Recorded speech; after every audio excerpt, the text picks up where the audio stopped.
Entonces, así muy rápidamente voy a hacer referencia a algunas normas, algunos decretos que han servido pues como para definir ese marco conceptual bajo el cual van a operar algunas de las empresas. Entonces estamos hablando de que en Colombia ese marco conceptual había ido cambiando.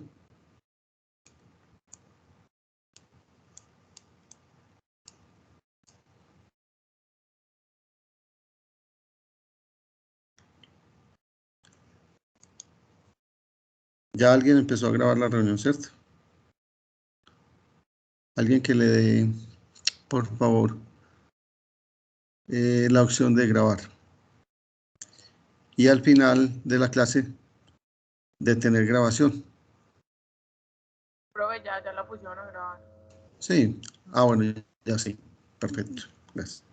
Bueno, entonces vamos a recordar dónde, tal vez estábamos hablando aquí de esta situación, que ese marco conceptual había cambiado en Colombia, y entonces les decía a ustedes de que a partir de la ley 1314, entonces se empieza a hablar de una convergencia entre unas normas nacionales y unas normas internacionales, y que precisamente con relación a la expedición de esa ley 1314, surgieron muchos decretos reglamentarios, por ejemplo, como cuando se clasificaba ese universo de empresas entre grandes grupos.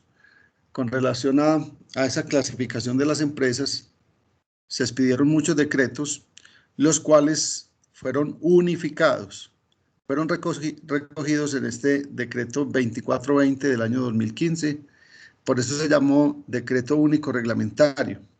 Sin embargo, a pesar de que supuestamente ese era, ahí se recogía mucha de esa información, en ese mismo año ya se empieza a modificar este mismo decreto que se llamó Único Reglamentario. Entonces,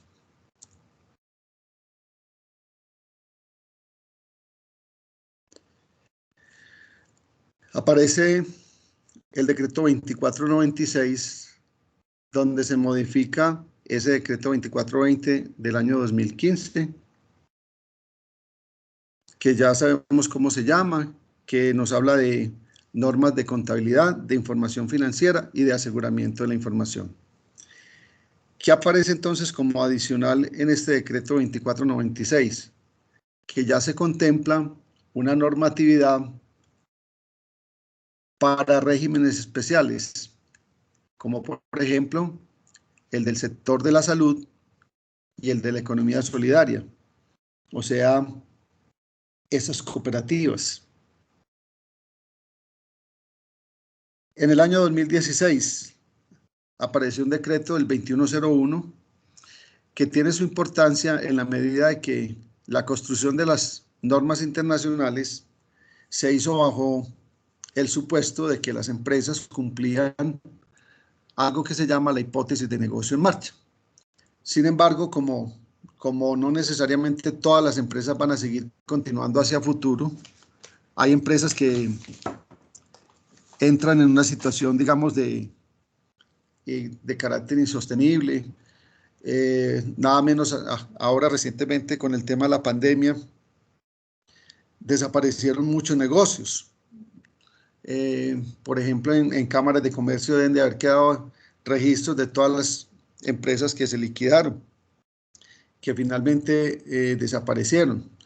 Entonces, como existen empresas que están, por ejemplo, en riesgo de extinguirse, precisamente pensando entonces en esas empresas que van a desaparecer, que no van a cumplir esa hipótesis de negocio en marcha, se expidió un decreto que contemplara algunas normas para ese tipo de empresas.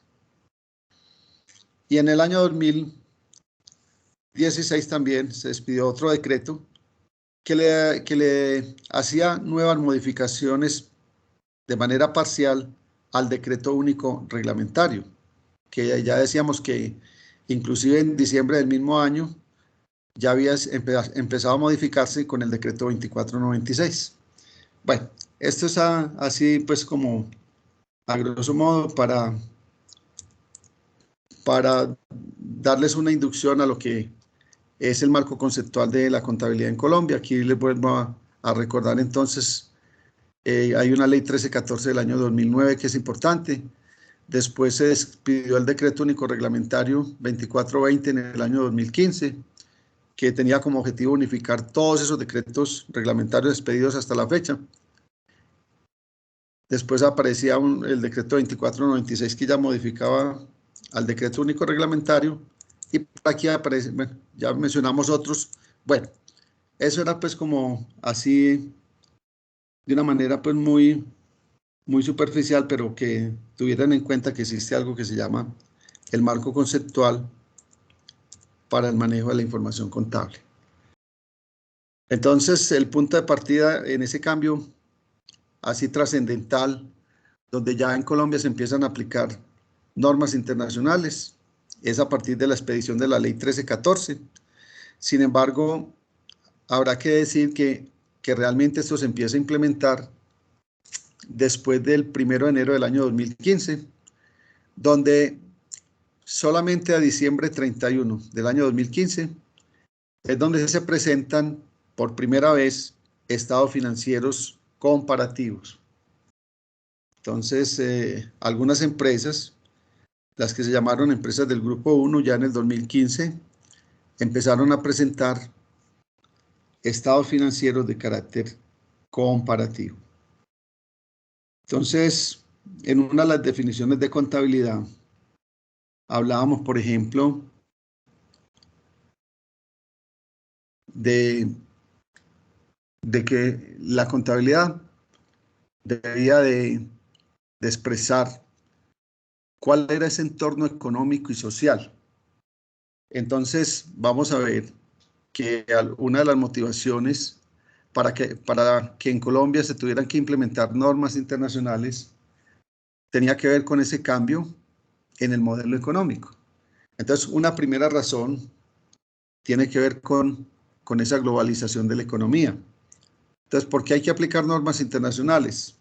Reconocer entonces que ya muchas de nuestras empresas no solamente tienen de pronto como mercado o como sus clientes atender pues el mercado nacional, sino que sus clientes pueden estar ubicados en cualquier parte del mundo, que pueden, dentro de este modelo de globalización, que tienen de pronto más facilidad de acceso a otros mercados, que también, por ejemplo, muchas de nuestras empresas pueden comprar insumos, materias primas o mercancías, no solamente a proveedores nacionales, sino a proveedores en cualquier parte del mundo.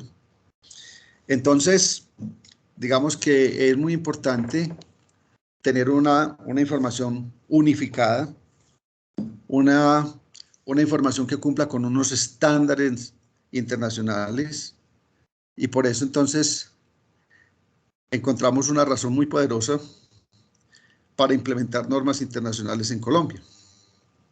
Discúlpenme, yo voy a ver qué pasa aquí.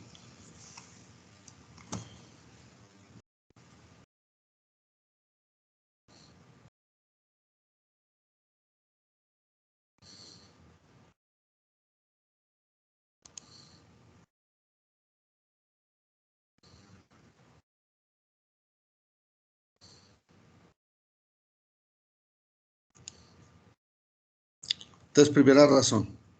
Segundo, pues también se han firmado algunos tratados internacionales con regiones, con grupos económicos fuertes. También el tema de los tratados de libre comercio. Entonces, en esa firma de tratados internacionales menciono, por ejemplo, el caso de la Alianza del Pacífico, que es un bloque comercial conformado por países como Chile, Colombia, México y Perú.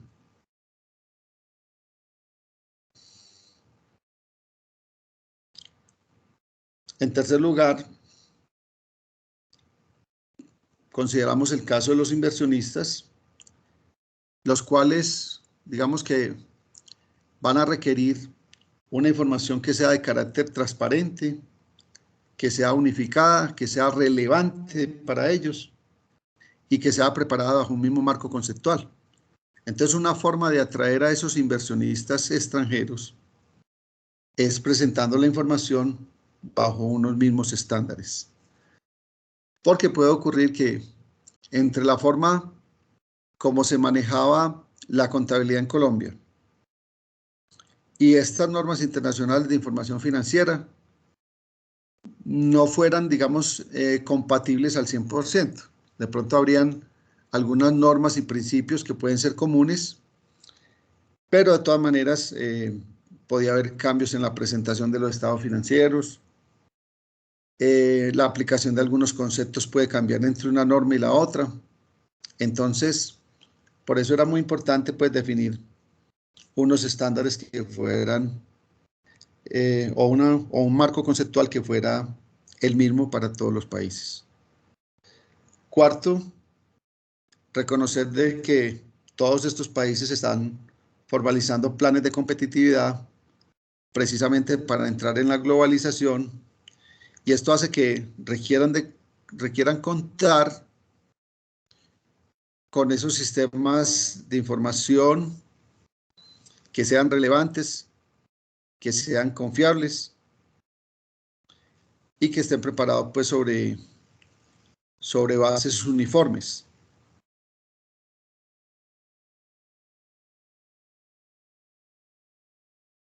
Hay algunas autoridades que a nivel regional van a exigir la implementación de normas internacionales de información financiera.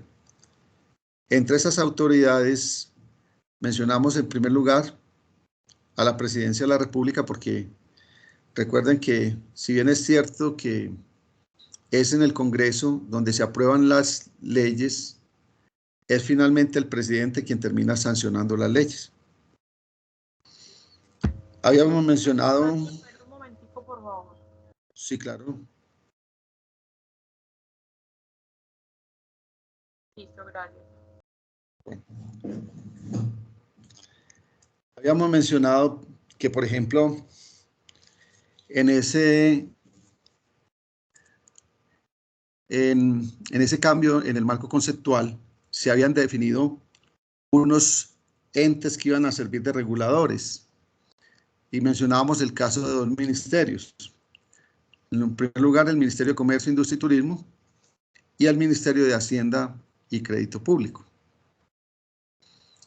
Había un ente que era el que se encargaba de la normalización, de definir pues cómo iban a quedar esas normas internacionales en Colombia, que era el Consejo Técnico de la Contaduría.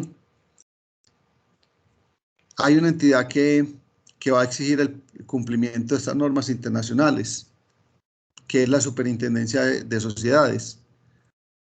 Por ejemplo, para fines de pago de impuestos, la DIAN sigue manejando mucho su información de acuerdo como a esas normas nacionales, el decreto 2649 y el decreto 2650.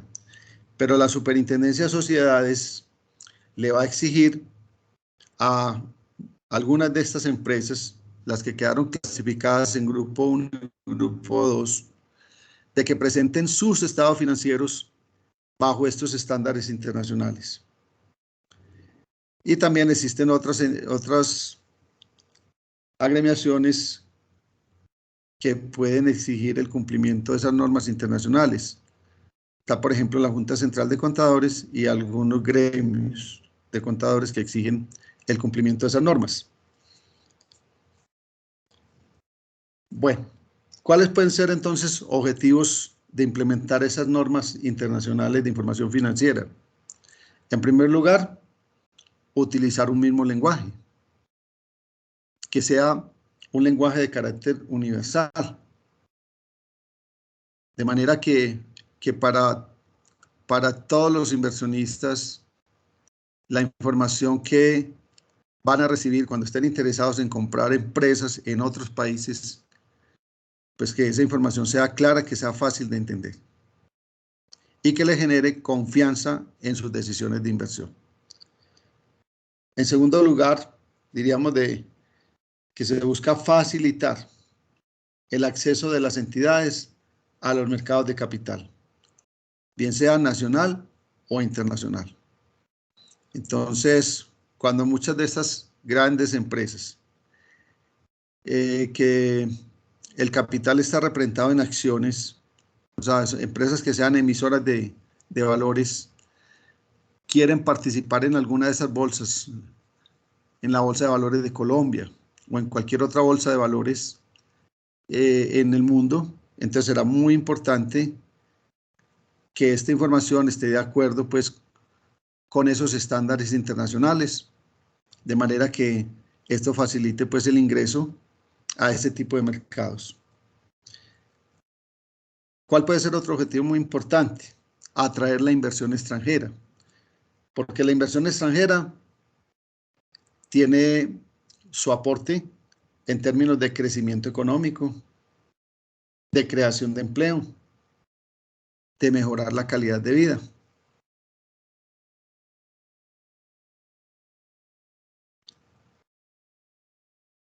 Y en cuarto lugar, incrementar la eficiencia del mercado, en la medida que se disponga de sistemas de información que sean más confiables. Quinto, mejorar la transparencia, la comparabilidad, la credibilidad y la confianza de la información financiera. Aumentar la seguridad para los inversionistas. De pronto, de alguna manera ya hemos hecho referencia a esto. Profe, qué pena, ¿será que te ¿Sí? puedes devolver? ¿Sí?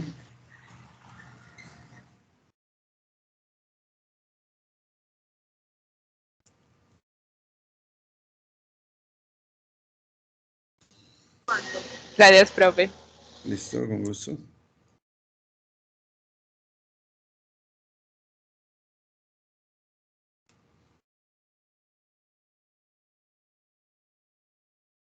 Generar una confianza para los inversionistas, una mayor seguridad y generar mayores flujos de capital basados en la información. Entonces, esos podrían ser algunos de los objetivos importantes de implementar normas internacionales. Entonces, haciendo referencia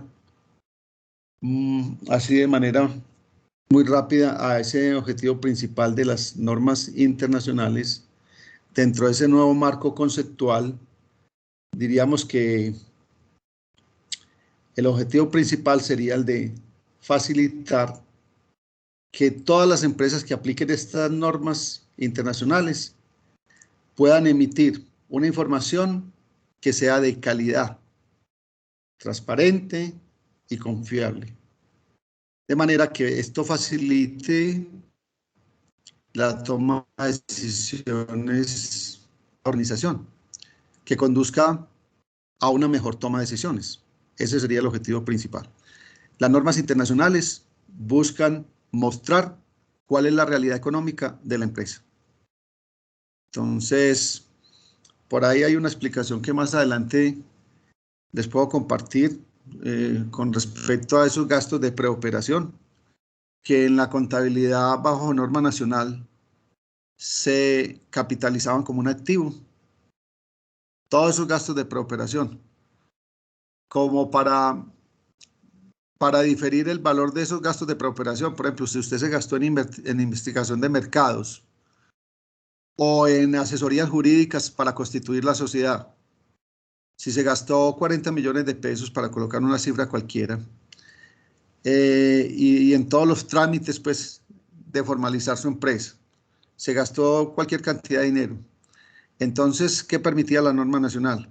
Que usted capitalizara eso en el activo como un cargo diferido.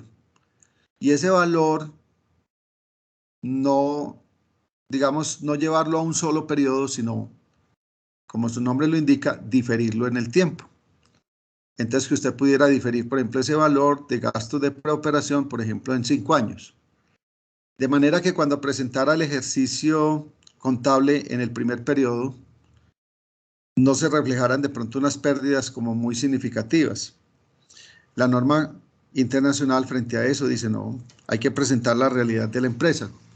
Si usted en el primer periodo, por ejemplo, administrando un negocio, le toca enfrentar esa situación pues de que hubo pérdidas pero que las pérdidas están justificadas en que hubo muchos gastos de preoperación y que el negocio apenas está empezando y está empezando apenas a generar unos poquitos ingresos, que lo muestre de esa manera, que no importa que se reflejen muchas pérdidas en ese primer periodo. De la norma internacional busca mucho llevar la información contable de cada negocio a la realidad. Diríamos entonces que la importancia de las normas internacionales de contabilidad y las normas internacionales de información financiera radica fundamentalmente en el reconocimiento, en la medición, en la presentación y la revelación de la información consignada en los estados financieros, ya que es con base en estos estados financieros que se toman muchas de las decisiones en las empresas. Entonces, vamos a ver que precisamente, yo creo que eso ya lo compartimos, que hay 3 etapas en ese proceso de acumulación de la información. Una primera etapa que es la de identificación, que si miramos eso como si fuera un proceso, esas serían las entradas. Que hay una etapa que se llama medición, que es propiamente donde estamos en el registro en libros. Se está dejando en los libros de contabilidad registrados todos los hechos económicos que han ocurrido en la empresa. Y que finalmente hay una etapa de comunicación, que esta es la parte importante, que esa sería la salida dentro de todo ese proceso, serían las salidas, y ahí que vamos a encontrar como producto final los estados financieros. Entonces, ¿qué buscan las normas internacionales? Que estos estados financieros realmente se preparen de manera que conduzca esta información a que los usuarios tomen decisiones más acertadas. Bueno, entonces el Consejo Técnico de la Contaduría clasificó todo ese universo de empresas en 3 grandes grupos. El grupo 1 quedó conformado por esas empresas que son emisoras de valores y entidades de interés público. Emisoras de valores, ¿será qué? Entonces vamos a ver que aquí está el primer grupo, quedaron 3 tipos de empresas.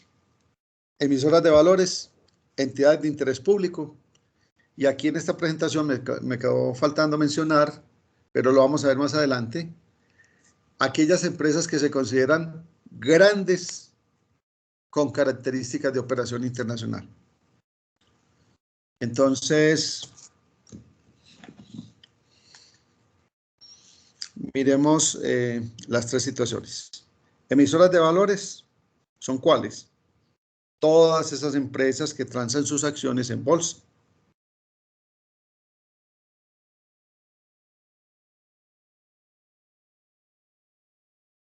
Espérenme, yo hago el intento aquí de darle ingreso una vez más a que me están escribiendo.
Manuela Mejía ya estará conectada.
Bueno, te retomo aquí la explicación.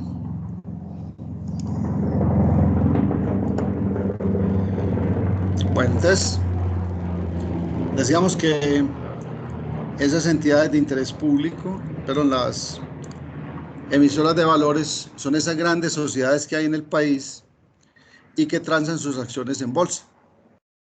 Entonces, ustedes ahí van a encontrar, por ejemplo, esas empresas del grupo Nutresa, la Nacional de Chocolates, empresas como Argos, Suramericana de Seguros, en fin, van a encontrar muchas de esas grandes empresas.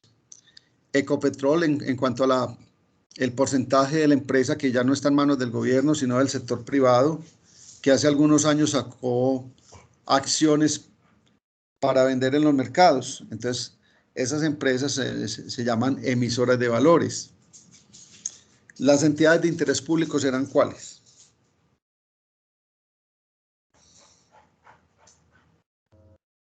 Profe, los bancos. Los bancos, correcto.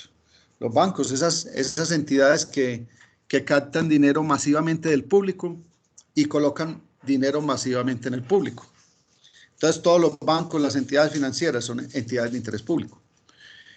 Y vamos a ver más adelante que dentro de ese grupo 1 también quedaron las grandes empresas con características de operación internacional. Entonces, ahora vamos a aclarar, por ejemplo, de acuerdo con una norma nacional, qué es lo que se considera como microempresa, qué es lo que se considera como pequeñas, como medianas empresas y como grandes empresas. Y vamos a ver que hay dos criterios para clasificar esas empresas. Hay dos criterios, uno que tiene que ver con el número de trabajadores y otro que tiene que ver con el valor de los activos, medidos en salarios mínimos. En el grupo 2 quedaron algunas empresas de tamaño grande que no tienen características de operación internacional y aquellas pymes, pequeñas y medianas empresas. Entonces, quedaron aquí, repito, esas empresas grandes que por un lado pues no son emisoras de valores, que no son entidades de interés público, ni tienen características de operación internacional. Y las pequeñas y medianas empresas, pymes, muchas de las pequeñas y medianas empresas. Quedaron en el grupo 3 fundamentalmente las microempresas. Ya más adelante vamos a ver, bueno, y en cada caso, cuál es el marco conceptual que tiene que aplicar cada empresa. Entonces, cuando hablamos de pymes, que vamos a ver que no es el mismo concepto que tenemos nosotros aquí en Colombia de las pymes que el que se tiene, por ejemplo, bajo norma internacional. Sin embargo, vamos a hacer referencia a cuál es la norma que en Colombia define cuáles son pequeñas y medianas empresas. Entonces, vamos a hablar que en general, pymes son empresas que tienen una planta de personal de más de 10 trabajadores y hasta 200 trabajadores, y que el valor de sus activos totales oscila entre 500 salarios mínimos mensuales legales vigentes y 30.000 salarios mínimos mensuales legales vigentes. Bueno, en el grupo 3 pueden haber quedado algunas pequeñas empresas y microempresas con planta de personal.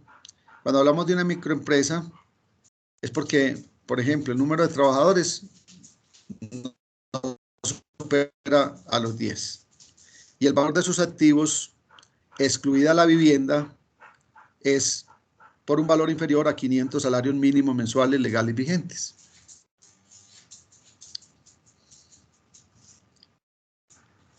Bueno, esa definición de pymes en Colombia se establece a través de la Ley 590 del año 2000, la cual fue modificada por la Ley 905 del año 2004. Y fundamentalmente lo que quiero decirles es que no es la misma definición de pymes que establece un organismo como el IASB, ese Consejo de Normas Internacionales de Contabilidad, que fue quien expidió las NIF. Entonces, no hay una coincidencia pues total en esa definición. Entonces, simplemente para que tengamos en cuenta y que, por ejemplo, en el caso colombiano, en esa ley 905 del año 2004, nos van a decir, por ejemplo, lo siguiente. Vamos a considerar entonces, si ya sabemos que las pymes tienen más de 10 trabajadores y hasta 200, y que el valor de los activos es superior a los 500 salarios mínimos, que ese sería el tope para las microempresas, y va hasta los 30.000 salarios mínimos. Vamos entonces ya a mirar de manera separada cuáles vamos a considerar como medianas y como pequeñas empresas.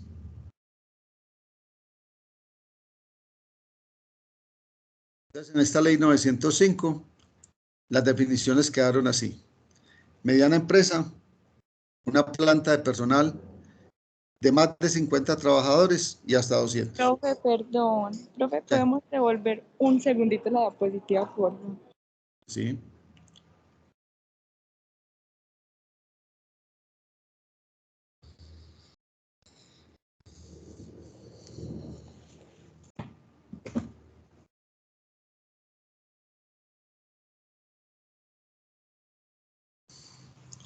No se les olvide que hemos ido dejando como de pronto algunas consultas, en cualquier momento hablamos de ellas. No sé si aquí ya, yo creo que en la clase pasada de pronto pudimos haber compartido un poco de eso, sobre el concepto de comerciante o no. Cuáles son los requisitos de los comerciantes, sobre la clasificación de las sociedades. No hemos hecho la socialización, pero no sé si de pronto sobre lo del comerciante, requisitos o deberes del comerciante, formalidades que se deben de cumplir cuando usted va a crear su negocio, va a crear su empresa. Hay algunas formalidades que usted tiene que cumplir, formalidades de tipo comercial, formalidades de tipo laboral, formalidades tributarias, formalidades de funcionamiento. No sé si alcanzamos a hablar algo de eso en la clase anterior. Si no, es algo que tenemos pues pendiente con relación a esas dos consultas que habíamos dejado, y el de los tipos de sociedades, y esta que tiene que ver con el concepto de comerciante y de de las formalidades que se deben de cumplir cuando uno va a abrir un negocio, cuando uno va a crear una empresa. Profe, solo socializamos el primer punto de la primera consulta. ¿Cuál era ese punto? El de los enfoques. Empresas constituidas legalmente, algo así. Ah, bueno, el tipo de sociedades que se pueden constituir en Colombia. Bueno, perfecto. Sin embargo, si creen que hay necesidad de que ampliemos un poquito los conceptos sobre esos tipos de sociedades, me dicen también. Bueno, entonces estábamos diciendo que ya en esa clasificación de pymes en Colombia, bajo esta ley 905, se habla de que mediana empresa corresponde a una empresa que tiene una planta de personal de más de 50 trabajadores y hasta 200, y el valor de los activos oscila entre 5.000 salarios mínimos y 30.000 salarios mínimos mensuales legales vigentes. Superior a 5.000 y hasta 30.000.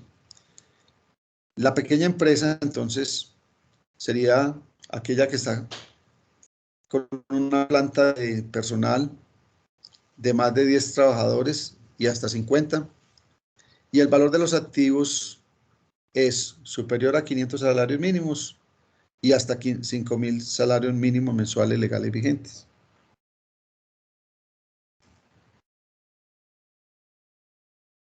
Por lo tanto, ya con base en esta definición y la que habíamos dado de microempresa, también podríamos decir entonces que cuáles son catalogadas como grandes empresas. Ya podemos deducir cuáles son catalogadas como grandes empresas.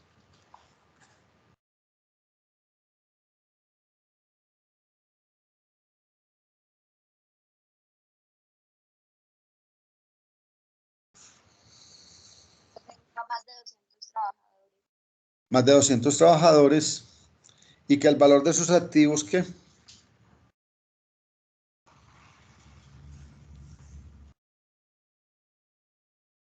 El valor de los activos supere ¿cuánto?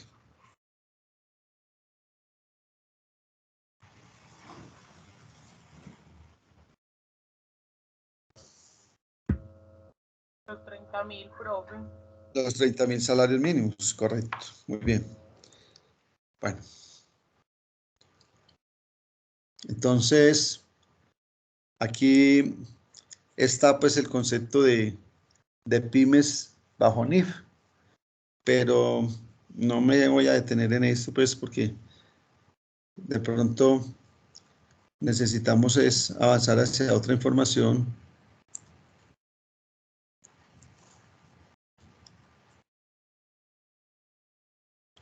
Entonces, en resumen,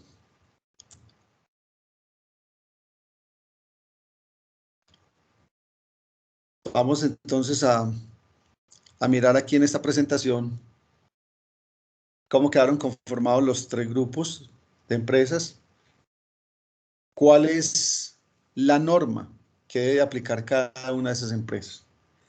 Entonces, en primer lugar, hablamos de un grupo 1, que ya ustedes saben entonces que comprende tres tipos de empresas: las emisoras de valores, las entidades de interés público y empresas grandes con característica de operación internacional. ¿Qué marco conceptual tienen que aplicar estas empresas del grupo 1? Ahí lo encuentran en el lado izquierdo. Se llaman NIF plenas. Entonces, y en sus iniciales en inglés, IFRS, donde vamos a hablar de que hay unas normas internacionales de contabilidad, hay unas normas internacionales de información financiera que deben de aplicarse de acuerdo a cómo están los estándares internacionales en forma completa. Vamos a ver que para las empresas del grupo 2 va a aparecer un marco conceptual que de alguna manera no tiene toda la rigidez pues, de esas NIF plenas. Entonces vamos a ver que aquí van a quedar en el grupo 2 empresas grandes que no cumplan cualquiera de estos literales que habíamos definido para las empresas del grupo 1. Las empresas grandes que no sean emisoras de valores, que no sean entidades de interés público y que no tengan características de operación internacional. Bueno, estas empresas del grupo 2 van a aplicar un marco conceptual de pronto un poquito más simplificado, que se llama NIF para pymes, pequeñas y medianas empresas. Hay unas empresas del grupo y las empresas del grupo 3. Bueno, aquí habría que aclarar que también es posible que algunas microempresas caigan en el grupo 2 cuando tienen unos ingresos por encima de 6.000 salarios mínimos mensuales legales vigentes. Pues es una situación que se podría presentar del grupo 3, que ahí caerían casi que todas las microempresas. Van a aplicar un marco conceptual que lo podemos llamar simplemente una contabilidad simplificada. Entonces, muchos de esos pequeños negocios que se montan como familiaempresas, como a nivel de pequeñas empresas y que de pronto tienen muy poquitos trabajadores, que el valor de sus activos no supera los 500 salarios mínimos mensuales legales vigentes, van a quedar clasificados pues en este grupo. Quiero entonces entrar en detalle sobre esa condición de empresas grandes con característica de operación internacional, que de pronto estaba faltando pues como esa aclaración. Entonces ya sabemos que las empresas grandes son empresas que deben tener más de 200 trabajadores, que el valor de sus activos es superior a 30.000 salarios mínimos mensuales legales vigentes. Y entonces, si además de ser empresa grande, cumple con cualquiera de los siguientes parámetros, diríamos que es una empresa con característica de operación internacional. Y en ese caso, le corresponde aplicar ese marco conceptual que se llama NIF plenas.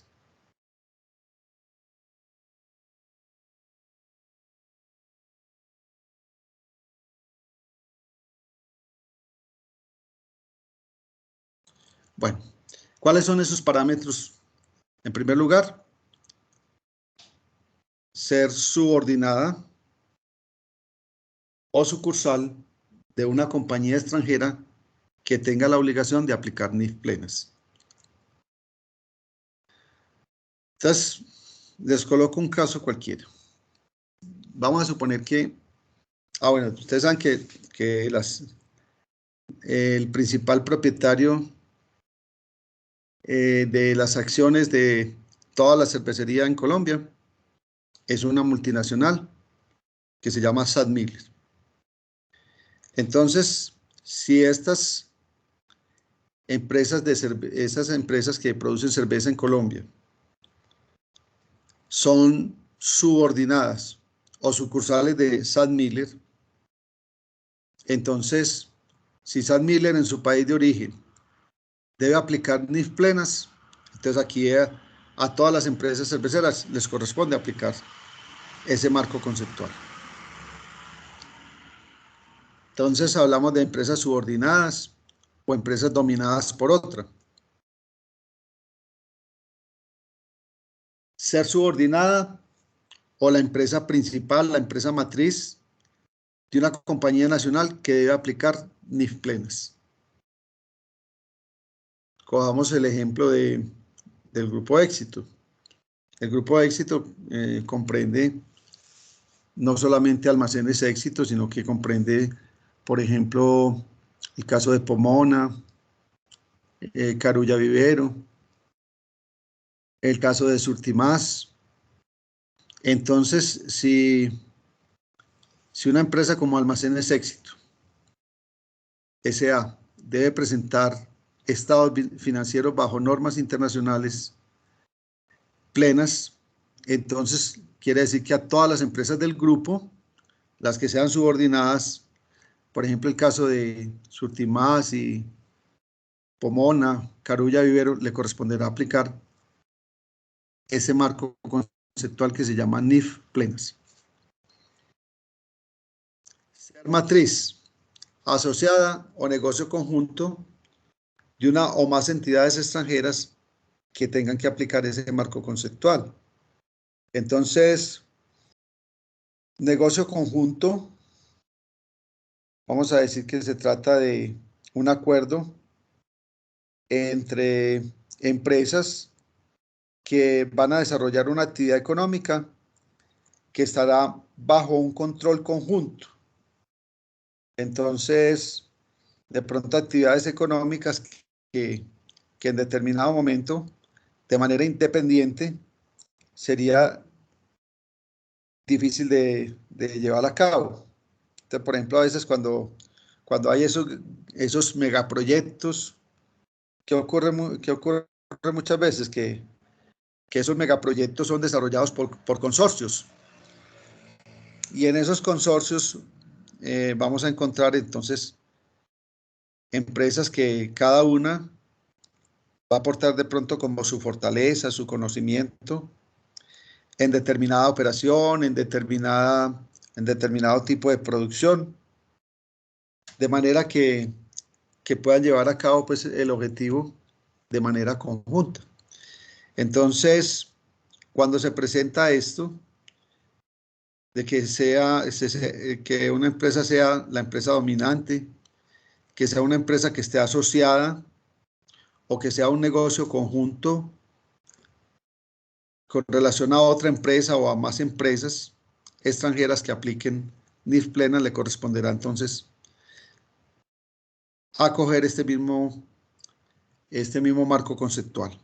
Y una situación muy importante para saber cuándo hay características de operación internacional es cuando, por ejemplo, una empresa, digamos que más del 50% de sus compras, entonces, por ejemplo, cuando compramos materias primas o cuando compramos mercancías para revender, si más del 50% de esas compras son de carácter importado o cuando realizamos ventas y más del 50% de las ventas son para la exportación, entonces diríamos que esa empresa tiene características de operación internacional.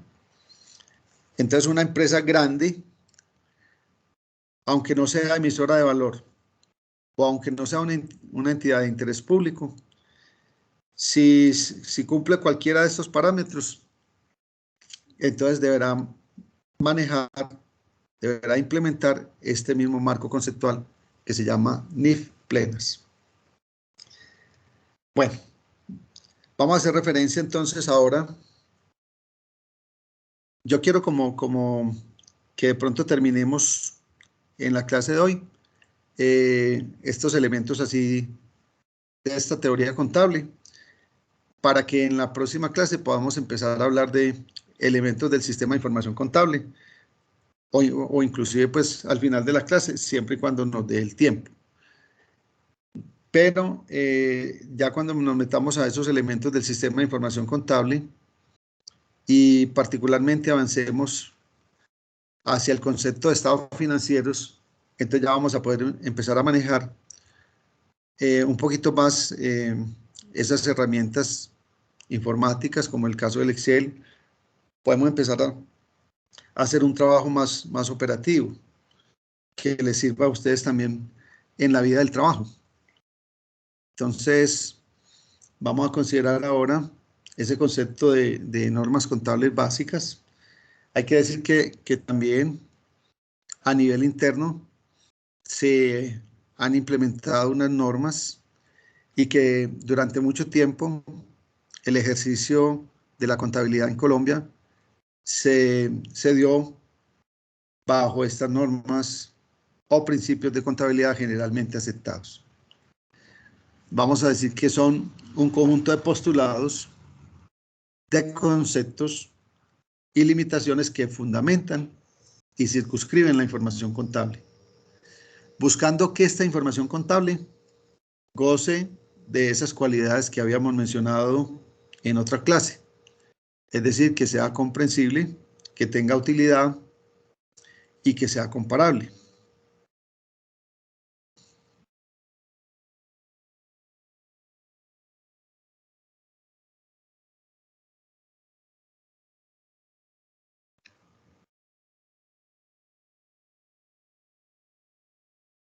En ese decreto 2649 quedaron contempladas muchas de estas normas.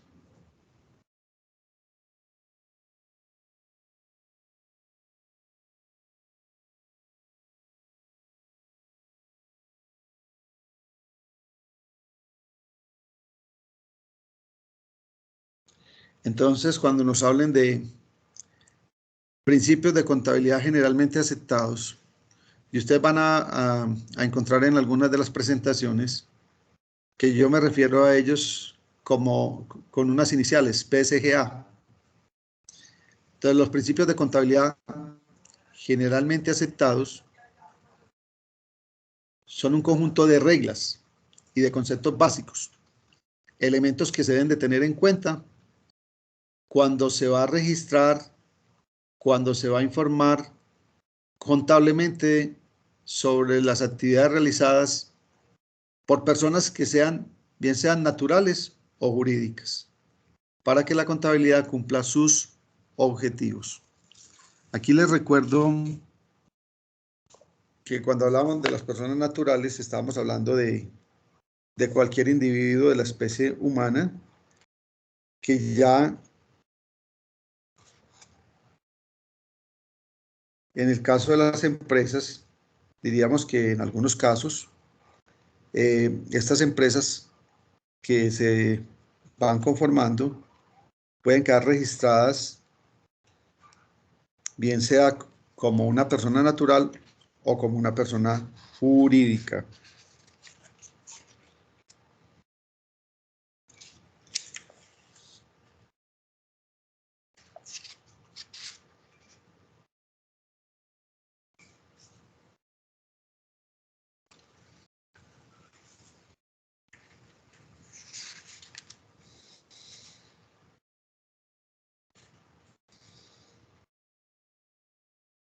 Entonces, cuando hablamos de una persona natural, sabemos que se trata de una persona que desarrolla de forma profesional y a título personal una actividad que la ley considera mercantil, creando una empresa que va a ser empresa de un único dueño, y en este caso se convierte entonces en responsable de todas las obligaciones y derechos de esa empresa. Entonces habrá muchas empresas, muy seguramente esas empresas pequeñas, que quedan registradas así, como persona natural.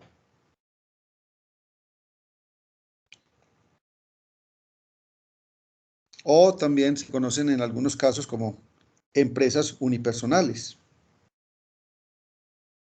Pero que sabemos que ya en el caso de conformar sociedades, vamos a ver que hay,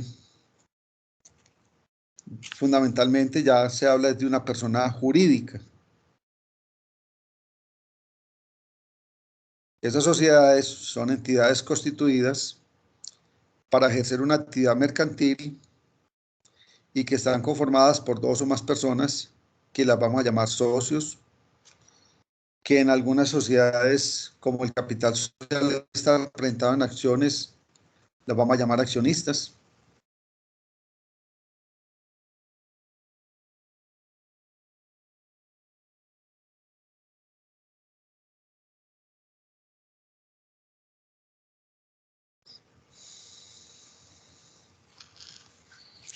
Bueno,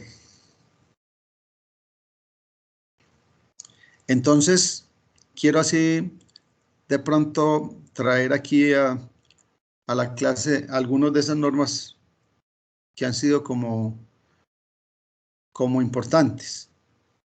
Entonces, por ejemplo, hay una primera norma que se llama ente económico. ¿El ente económico es qué? El ente económico es la empresa. Es decir, la actividad económica organizada para la que se controlan unos recursos. Esta norma establece que la actividad económica es ejercida por entidades independientes. Cada una de ellas tiene su propia personalidad jurídica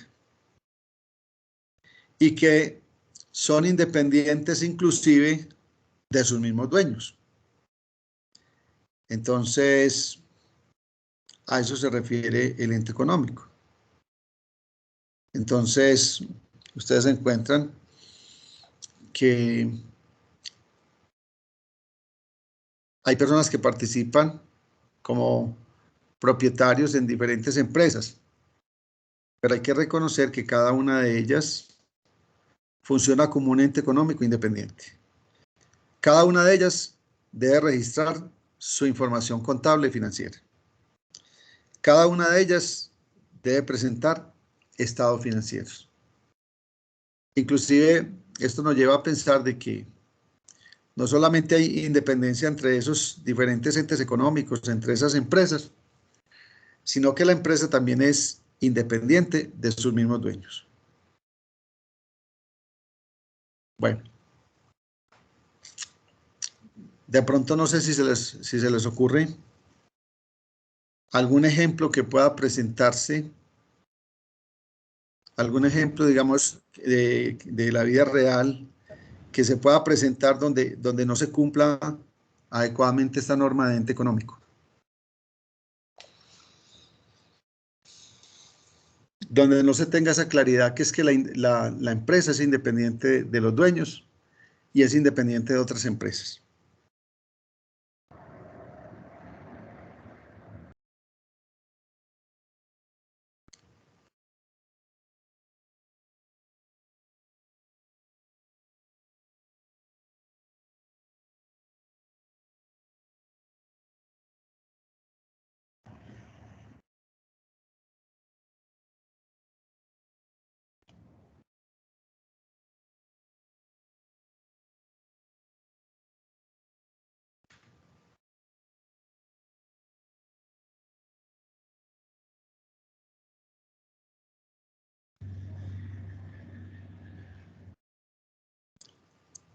Bueno, voy a suponer un caso cualquiera.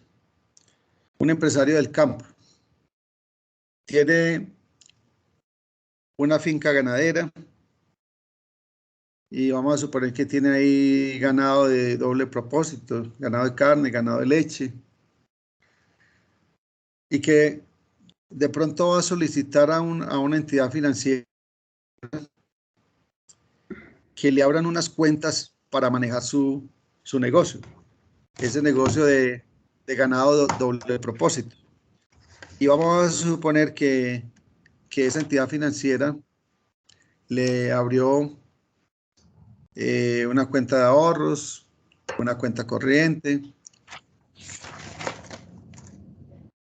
Y este empresario, en el fin de semana, vamos a suponer que salió de compras. Bueno, chao. Por favor. En la asamblea, cuéntame. No, chao, no, ahorita hablamos. No le olvide poner en silencio los micrófonos cuando no estén preguntando, para que no quede eso ahí en la grabación. Entonces, vamos a suponer que este empresario entonces el fin de semana salió de compras al supermercado. Se le olvidó llevar el dinero, el dinero efectivo, pues, pero se acordó que llevaba ahí la chequera de la finca, la chequera de la empresa. Entonces, mercó todo lo que necesitaba para su casa y al final, cuando llegó a la caja registradora, al acordarse que no tenía efectivo, entonces pagó elaboró un cheque, pues utilizó la chequera de la empresa. En ese caso, se estaría infringiendo esta norma de ente económico, porque se estarían confundiendo las finanzas personales con las finanzas de la empresa. Ahí se debería de cumplir esa norma de ente económico. Hay otras normas, por ejemplo, como la de periodo contable y comparabilidad, donde nos van a decir entonces que las empresas deben de elaborar y de presentar estados financieros para determinados periodos. El periodo contable lo escoge cada empresa.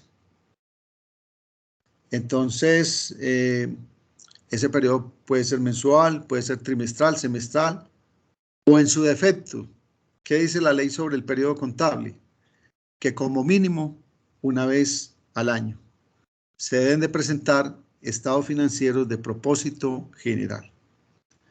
Entonces, una contabilidad que esté atrasada ya deja de cumplir con esta norma.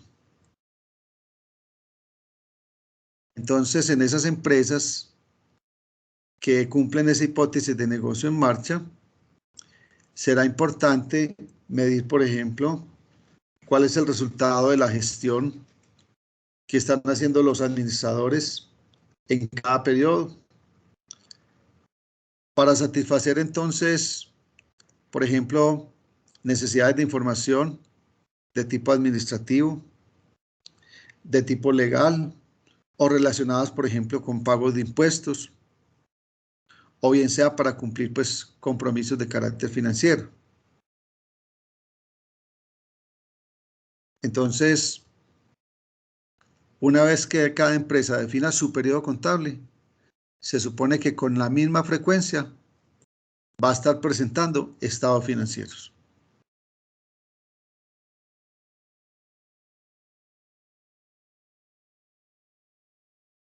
Estos estados financieros de propósito general son indispensables. Usted quiere conseguir un préstamo para su empresa. Entonces, lo primero que le va a pedir la entidad financiera es que le presente los estados financieros, de manera que se pueda evaluar en esa solicitud del crédito, que se pueda evaluar en los estados financieros cómo está esa empresa que está solicitando un préstamo en cuanto a sus tres signos vitales: el de la liquidez, el del endeudamiento y el de la rentabilidad.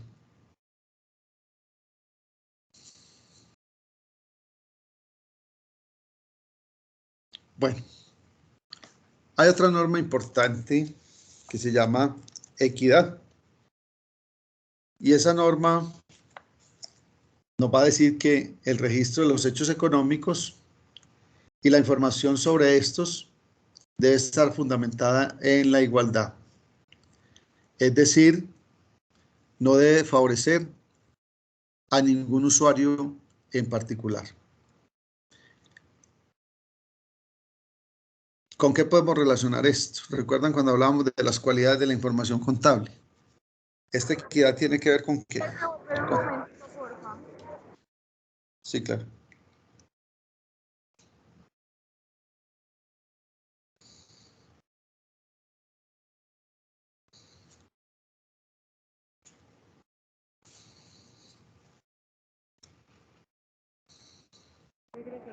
Profe, no ha devuelto. Ah, para devolvérsela. Listo. Ahí.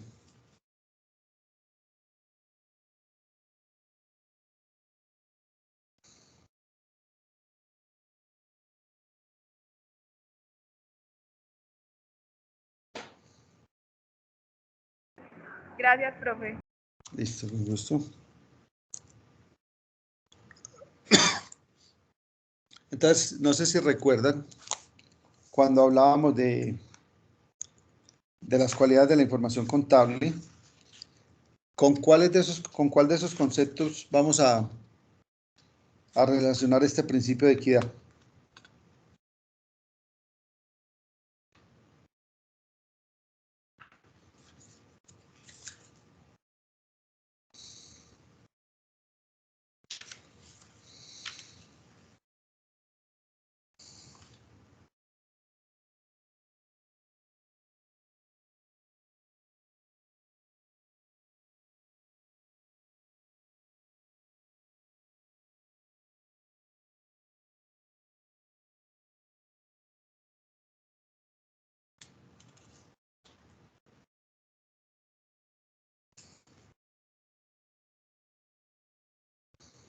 Recuerdan que decíamos que la información contable debía tener unas cualidades, que fuera comprensible, que tuviera utilidad, que fuera comparable.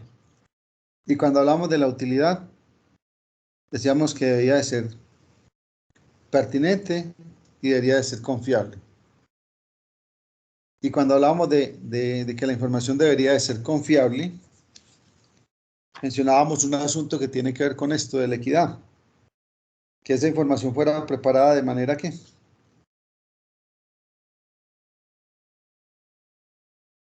Neutral. neutral, correcto, de manera neutral.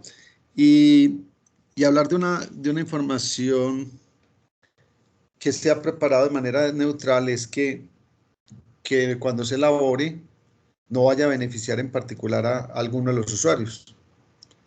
Entonces, que se cumpla pues este principio de equidad. Tal vez yo les hablé de algunos ejemplos. ¿Cuándo se infringe entonces esta norma? No sé si recuerdan de pronto algunos de los ejemplos que colocábamos cuando hablábamos de la neutralidad. ¿Cuándo se infringe entonces alguna de estas normas?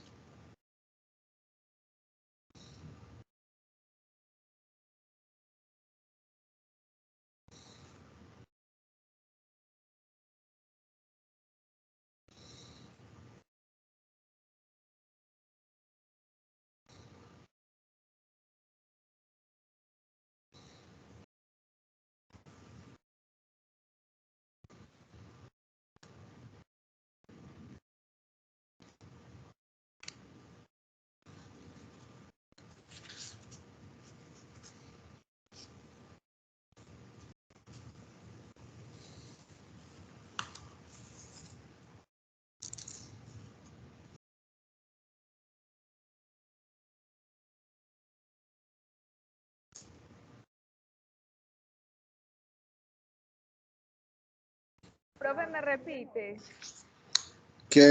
No sé si recuerdan de pronto algún ejemplo donde con alguna práctica en particular se estuviera infringiendo esa norma de equidad.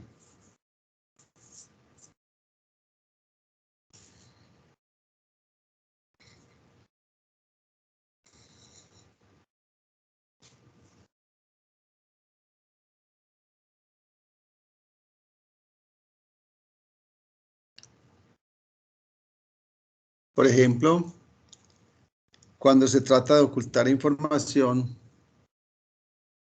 para efectos del pago de impuestos. O sea, cuando se dan Cuando se maquillan los balances. Correcto. Cuando se da esa práctica de evasión de impuestos, por ejemplo, ahí no hay equidad, porque supuestamente se manipuló la información para favorecer al propietario, llevando a que éste declare, por ejemplo, menos utilidades, menos ingresos, y que como resultado de eso pueda pagar menos impuestos. Entonces ahí ya no habría equidad. O lo que usted está diciendo, por ejemplo, cuando se maquillan los balances para cualquier fin. Usted quiere vender su empresa y quiere sobreestimar el valor de la empresa, inflando, por ejemplo, el valor de los activos. Entonces, en ese caso, no se cumple con este principio de equidad. O una mala administración que está tratando de ocultar pérdidas, o que, por ejemplo, está inflando el valor de los activos o subestimando el valor de los pasivos, o sobreestimando las utilidades del negocio. Bueno, entonces, cuando se quiere, pues, como de alguna manera esconder una mala gestión administrativa y se tiene que presentar un informe a los dueños de la empresa, entonces ahí no habría equidad. ¿Sí? Bueno. Viene una norma que yo les mencionaba, que las normas internacionales básicamente están construidas bajo esta hipótesis, bajo este supuesto, que se llama continuidad o hipótesis de negocio en marcha. Esta supone que un negocio va a operar ininterrumpidamente desde el momento en que se creó.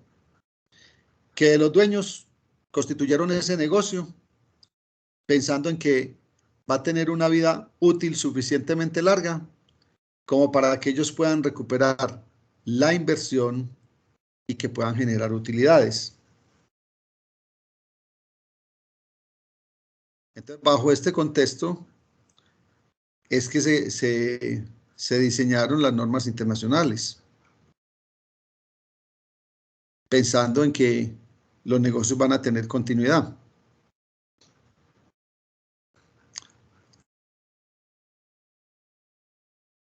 Sin embargo, hablábamos por allá de un decreto que fue expedido para aquellas empresas que no cumplen esta hipótesis de negocio en marcha. Entonces aquí habrá que decir entonces lo siguiente con respecto a la continuidad. Vamos a decir que la continuidad también lo podemos expresar de otra manera, diciendo que la actividad económica debe contabilizarse teniendo en cuenta si el ente económico continuará o no funcionando en periodos futuros. En tal caso de que no vaya a continuar operando, la contabilidad deberá expresarlo, teniendo en cuenta que hay algunas señales que empiezan a comprometer esa continuidad.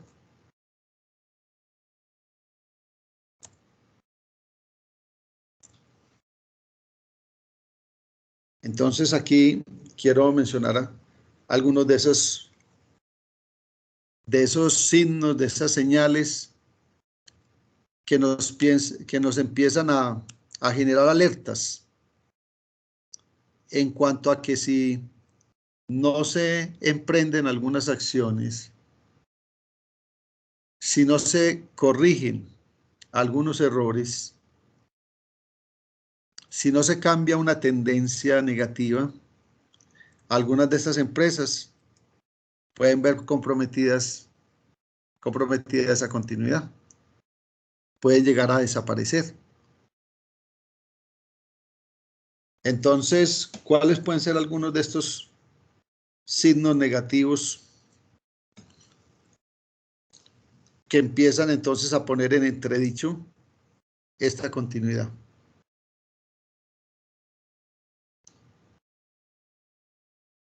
Les menciono entonces algunos.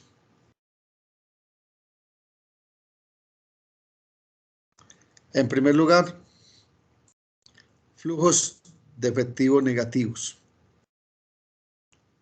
¿Qué será un flujo de efectivo negativo?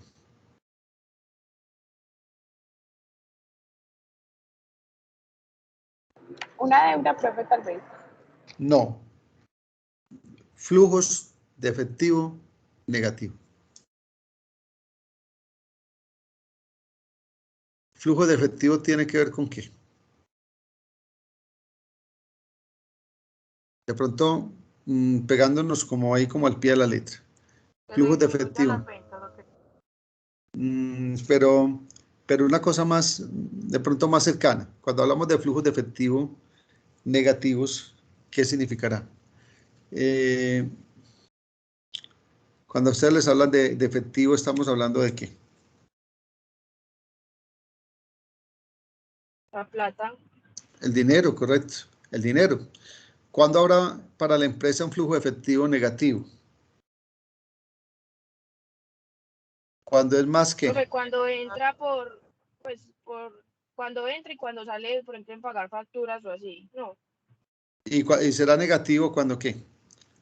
Profe, cuando La gastamos salida. lo que entra. Cuando las salidas de dinero en un periodo son mayores que las entradas de dinero. Entonces ahí hay un flujo de efectivo negativo. ¿Cuál puede ser ahí la preocupación? ¿Qué nos empieza a afectar eso? Un flujo de efectivo negativo que nos puede empezar a afectar.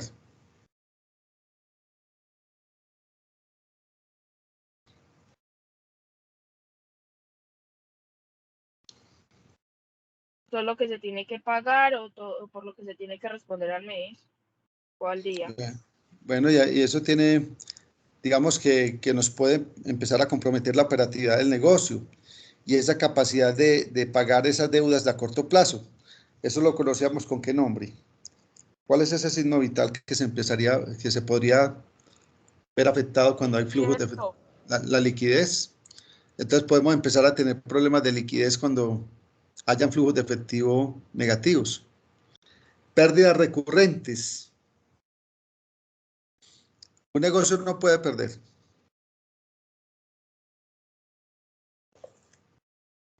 Y si pierde hay que cerrarlo. Sí puede perder, pero a la misma vez debe ganar. Pues de pronto no se van a dar las dos cosas simultáneamente porque son cosas excluyentes, pero digamos que sí puede Pues, perder. pero una cosa tiene que compensar la otra. Por ejemplo, si hoy la caja fue negativa, mañana en las ventas debe recuperarse lo que hoy se invirtió en facturas o algo así. Ah, bueno, pero entonces hablemoslo de no tampoco de un día para otro, porque de pronto ese no es el periodo contable, pero sí, por ejemplo, en ese periodo contable mensual, por ejemplo, que sería un periodo contable muy usual en las empresas. Entonces, por ejemplo, que si algún mes perdimos, bueno, que lo que tú dices es cierto, que se pueda haber compensado por las ventas o por los ingresos o por las utilidades en el mes siguiente. Que pueda haber pérdidas en algunos periodos, pero esas pérdidas en el largo plazo son insostenibles.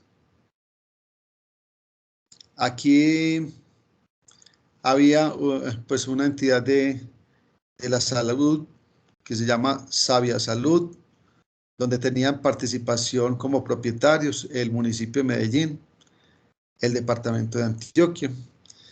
Y recuerdo mucho siempre como de pronto ahí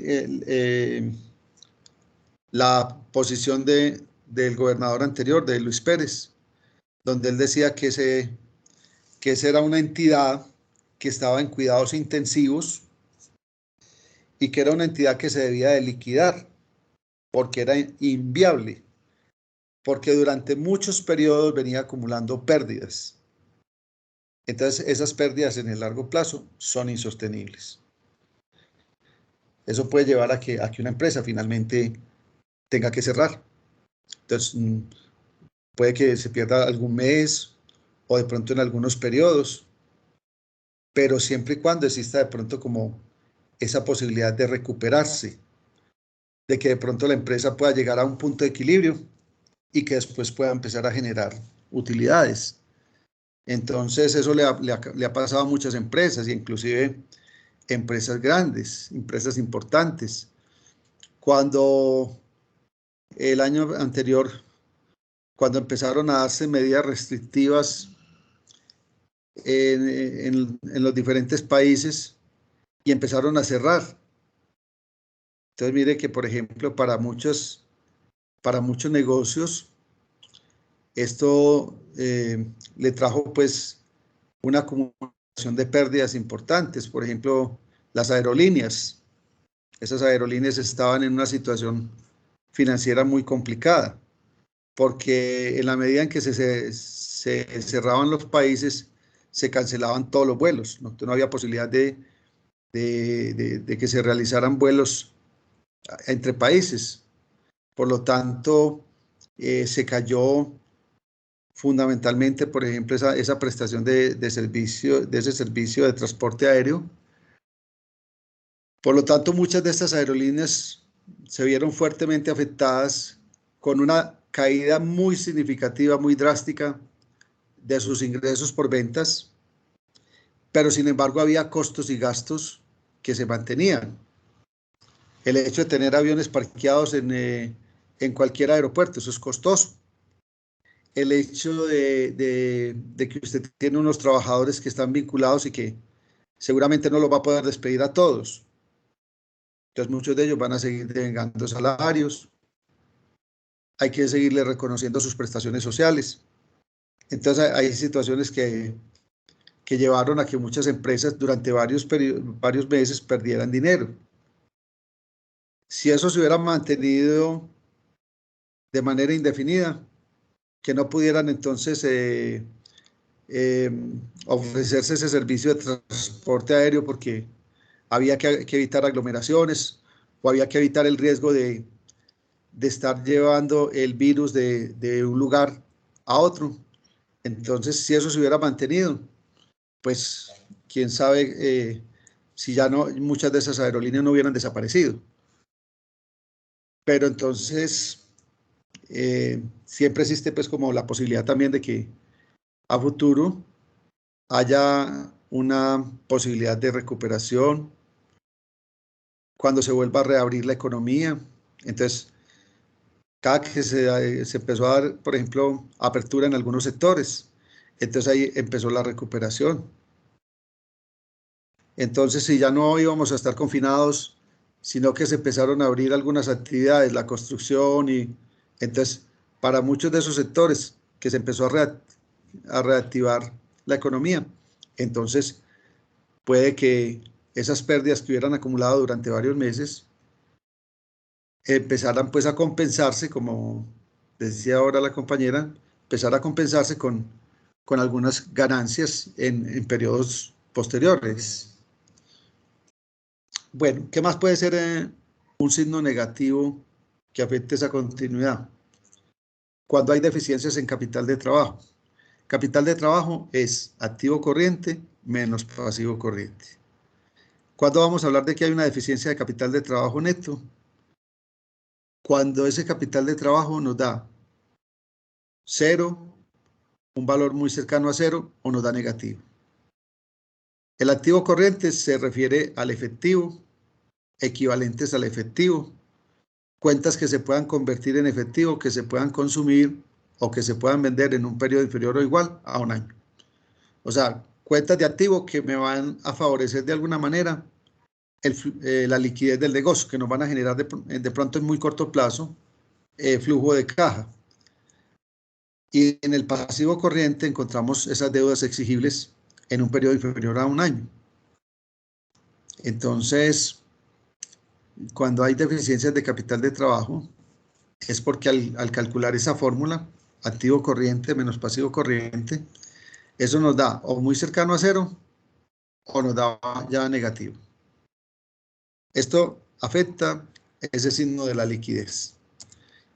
Cuando hay dificultad para obtener créditos, entonces, por ejemplo, si los bancos le están negando la solicitud de un préstamo, bien sea a una empresa o a una persona, es porque encuentran en ese estudio del crédito que hay problemas. Por ejemplo, que la empresa esté sobreendeudada, o si es una persona natural lo mismo, que ya no tenga más capacidad de endeudamiento, que de pronto haya sido reportado en esas centrales de riesgos. Entonces, cuando se empieza a incumplir, eso puede generar grandes dificultades a futuro, cuando uno tenga que volver a tocar las puertas del sector financiero para obtener un nuevo crédito. Entonces, si en la lectura de los estados financieros encuentran que hay algunas dificultades en cuanto a sus tres signos vitales, esa puede ser una razón para que esos créditos sean negados, esas solicitudes sean negadas. Refinanciaciones. ¿Qué será una refinanciación?